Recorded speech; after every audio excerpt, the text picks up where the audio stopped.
ബലഹീനരായ മനുഷ്യരെ സംബന്ധിച്ചിടത്തോളം എല്ലാ ദിവസവും ഓരോ നിമിഷവും പലവിധ പ്രലോഭനങ്ങളാൽ നിറഞ്ഞതാണ് അവരുടെ ജീവിതം.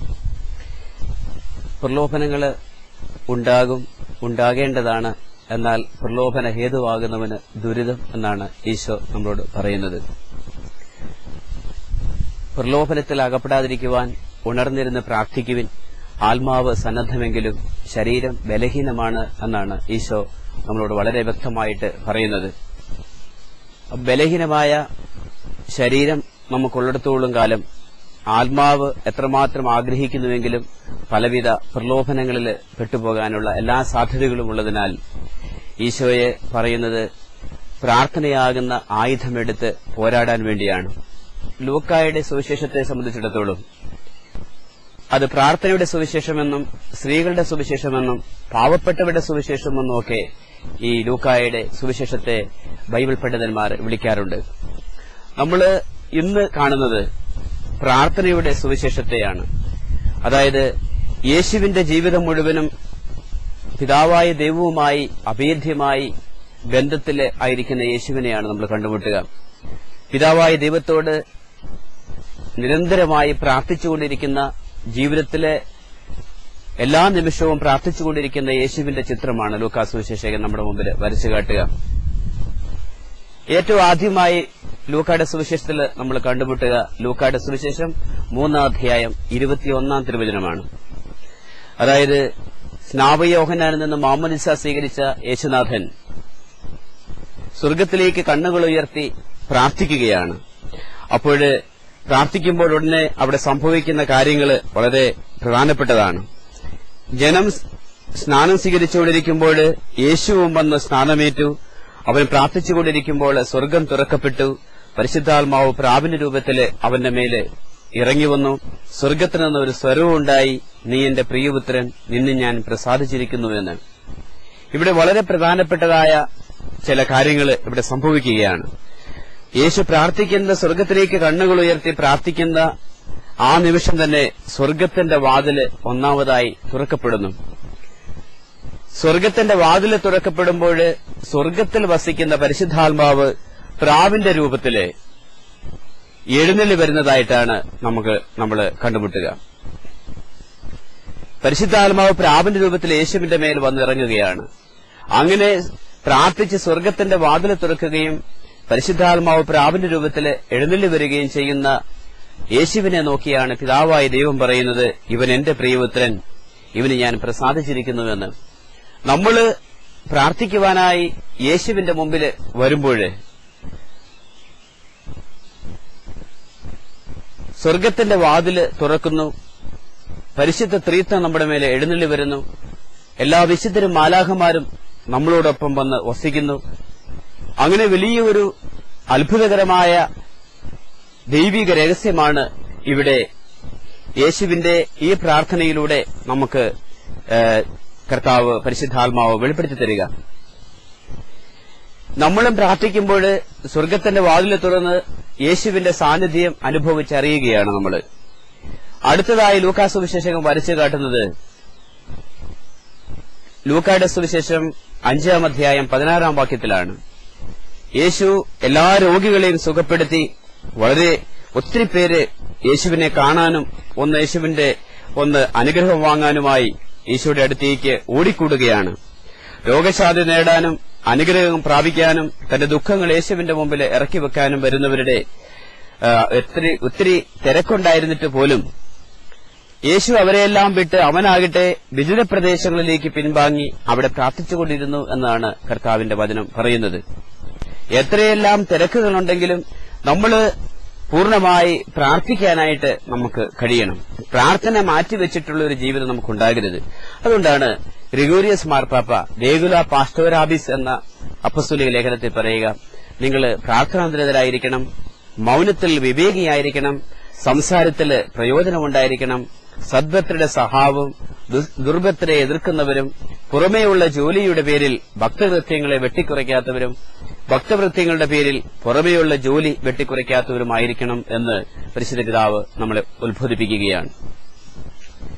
പുറമേയുള്ള ജോലിയുടെ പേരിൽ ഭക്തകൃത്യങ്ങളെ വെട്ടിക്കുറയ്ക്കാനായിട്ട് പാടില്ല. എപ്പോഴും നമ്മൾ പ്രാർത്ഥനാനിരതരായിരിക്കണം, മൗനത്തില് വിവേകിയായിരിക്കണം, അതുപോലെ സംസാരത്തിൽ പ്രയോജനമുണ്ടായിരിക്കണമെന്ന്. പ്രയോജനമില്ലാത്ത കാര്യങ്ങൾ സംസാരിക്കാനായിട്ട് പാടില്ല. അതുപോലെ നല്ല സുഹൃത്തുക്കളുടെ സഹാവും ദുർവൃത്തരെ എതിർക്കുന്നവരും പുറമെയുള്ള ജോലിയുടെ പേരിൽ ഭക്തകൃത്യങ്ങളെ യാതൊരു കാരണവശാലും വെട്ടിക്കുറയ്ക്കുന്ന ഒരു ജീവിതമായിരിക്കരുത് നമ്മുടേതെന്ന് പരിശുദ്ധാവ് ഓർമ്മിപ്പിക്കുകയാണ്. മറ്റൊരു സംഭവം നമ്മൾ ലൂക്കായുടെ സുവിശേഷത്തിൽ കാണുക. ലൂക്കായുടെ സുവിശേഷം 6-ാം അധ്യായം 12-ാം തിരുവചനമാണ്. അതായത് 12 അപ്പസ്തോലന്മാരെ തെരഞ്ഞെടുക്കുന്ന വളരെ പ്രധാനപ്പെട്ടതായ ഒരു സംഭവമാണ് യേശുവിന്റെ ജീവിതത്തില്. വളരെ പ്രധാനപ്പെട്ടതായ ഒരു കാര്യം യേശുവിനെ സംബന്ധിച്ചിടത്തോളം ഇവിടെ നിർവഹിക്കുകയാണ്. ഈ സമയത്താണ് യേശു വളരെ തീക്ഷ്ണമായി രാത്രി മുഴുവനും ഒരു ജാഗരണ പ്രാർത്ഥന നടത്തുന്ന യേശുവിന്റെ ചിത്രമാണ് നമ്മൾ കാണുക. നമ്മുടെ ജീവിതത്തില് നമ്മൾ ഒത്തിരിയേറെ തിരക്ക് പിടിച്ച സമയങ്ങളിലും വളരെ പ്രധാനപ്പെട്ടതായ തീരുമാനങ്ങൾ എടുക്കേണ്ട സമയങ്ങളിലും നമ്മുടെ മക്കളെ സംബന്ധിച്ചിടത്തോളം ഉപരിപഠനത്തിനായിട്ട് വിടുമ്പോഴും അവിടെ ജീവിതാനുസരിച്ച് അവർ തെരഞ്ഞെടുക്കുമ്പോഴും ഇവിടെയെല്ലാം പ്രാർത്ഥിച്ചുകൊണ്ട് എല്ലാ തീരുമാനമെടുക്കുവാനായിട്ട് നമുക്ക് സാധിക്കണം. ദൈവത്തിന്റെ ഹിതം നമ്മൾ പ്രാർത്ഥിച്ചുകൊണ്ടിരിക്കുമ്പോഴാണ് നമുക്ക് വെളിപ്പെടുത്തി കിട്ടുക. ലൂക്കായുടെ സുവിശേഷത്തില് 9-ാം അധ്യായം 18-ാം വാക്യത്തിലാണ് മറ്റൊരു സംഭവം നമുക്ക് വിശകലനത്തിൽ കണ്ടെത്താനായിട്ട് കഴിയുക. യേശു അവിടെ പ്രാർത്ഥിച്ചുകൊണ്ടിരിക്കുകയാണ്. പ്രാർത്ഥനത്തിന് ശേഷം അപ്പസ്തോലന്മാരുടെ അടുത്തേക്ക് വന്ന് യേശു ചോദിക്കുകയാണ്, ഞാൻ ആരാണെന്നാണ് ജനങ്ങൾ പറയുന്നത്?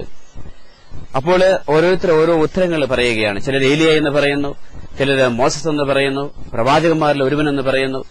പക്ഷേ ഈശോ വളരെ പ്രധാനപ്പെട്ടതായ ഒരു ചോദ്യം അപ്പസ്തോലന്മാരോട് ചോദിക്കുകയാണ്, എന്നാൽ ഞാൻ ആരാണെന്നാണ് നിങ്ങൾ പറയുന്നത്? ഈ ചോദ്യം വളരെ പ്രധാനപ്പെട്ടതാണ്. ഞാൻ ആരാണെന്നാണ് നിങ്ങൾ പറയുന്നത്? ഞാൻ രോഗികളെ സുഖപ്പെടുത്തി, മരിച്ചവരെ ഉയർപ്പിച്ച്, 5 അപ്പം കൊണ്ട് 5000 തൃപ്തരാക്കി, കടലിന് മീതെ നടന്ന് കടലിനെ ശാന്തമാക്കി, കൊടുങ്കാറ്റിനെ ശാന്തമാക്കി, ഇങ്ങനെ വലിയ അത്ഭുതങ്ങൾ ചെയ്തുകൊണ്ട് യേശു തന്റെ പരസ്യ ജീവിതത്തിലൂടെ നടന്നു നീങ്ങുമ്പോൾ യേശു ആരാണെന്നാണ് ജനങ്ങൾ മനസ്സിലാക്കിയത്, അപ്പസ്തോലന്മാര് മനസ്സിലാക്കിയത് എന്ന് വളരെ പ്രധാനപ്പെട്ട കാര്യമാണ്. ഈ ലോകത്തിലേക്ക് വന്ന രക്ഷകനായ യേശുക്രിസ്തു, ദൈവം തന്നെയായ യേശുക്രിസ്തുവിനെ ദൈവമായിട്ട് അപ്പസ്തോലന്മാര് മനസ്സിലാക്കിയോ ഇല്ലയോ എന്നുള്ളത് വളരെ പ്രധാനപ്പെട്ടതായ കാര്യമാണ്. ഇത് മനസ്സിലാക്കി കൊടുക്കണമേ എന്ന് പിതാവായ ദൈവത്തോട് പ്രാർത്ഥിച്ചതിന് ശേഷമാണ് ഇവിടെ യേശുനാഥന് ഇവിടെ ഈ ചോദ്യം ചോദിക്കുക. അപ്പോൾ നീ ജീവിക്കുന്ന ദൈവത്തിന്റെ പുത്രനായ മിശിഹായാണ് എന്നാണ് പത്രോസ് പറയുന്നത്. അപ്പോൾ ഇത് ജഡരക്ത മാംസങ്ങളല്ല നിനക്ക് വെളിപ്പെടുത്തിയത്, എന്റെ സ്വർഗസ്ഥനായ പിതാവാണ് നിനക്കത് വെളിപ്പെടുത്തിയത് എന്ന് ഈശോ തന്നെ പറയുന്നുണ്ട്. എന്തെന്നാൽ നമ്മുടെ ബുദ്ധിയോ നമ്മുടെ കഴിവുകളോ ഒന്നുമല്ല ഈ വലിയ ദൈവീക രഹസ്യം വെളിപ്പെടുത്തുക, മറിച്ച് യേശു പിതാവായ ദൈവത്തോട് പ്രാർത്ഥിച്ച് പിതാവായ ദൈവം വെളിപ്പെടുത്തി കൊടുത്തതായിട്ടാണ് ഇവിടെ വിശദീകരണം കണ്ടെത്താൻ കഴിയുക. അടുത്തതായി നമ്മൾ കണ്ടെത്തുക ലൂക്കായുടെ സുവിശേഷം 9-ാം അധ്യായം 29-ാം തിരുവചനത്തിലാണ്. അതായത് യേശുവിന്റെ രൂപാന്തരീകരണമാണ് ഇവിടെ നമ്മൾ സംഭവിക്കുക. ഇവിടെ യേശുവ് പ്രാർത്ഥിച്ചുകൊണ്ടിരിക്കുമ്പോൾ യാക്കോബ്, യോഹന്നാൻ, പത്രോസ് എന്നിവരെ മാത്രം കൂട്ടിക്കൊണ്ട് യേശു ഒരു ഉയർന്ന മലയിലേക്ക് പോയി പ്രാർത്ഥിച്ചുകൊണ്ടിരിക്കുകയാണ്. ഉടനെ അവിടെ വലിയ വ്യത്യാസങ്ങൾ ഇവിടെ സംഭവിക്കുകയാണ്. അതായത് അവൻ ഇത് പറഞ്ഞിട്ട് ഏകദേശം 8 ദിവസങ്ങൾ കഴിഞ്ഞപ്പോൾ പത്രോസ്, യോഹന്നാൻ, യാക്കോബ് എന്നിവരെ കൂട്ടിക്കൊണ്ട് പ്രാർത്ഥിക്കുവാൻ മലയിലേക്ക് കയറിപ്പോയി. പ്രാർത്ഥിച്ചുകൊണ്ടിരിക്കുമ്പോൾ അവന്റെ മുഖഭാവം മാറി, വസ്ത്രം വെണ്മയോടെ ശോഭിച്ചു.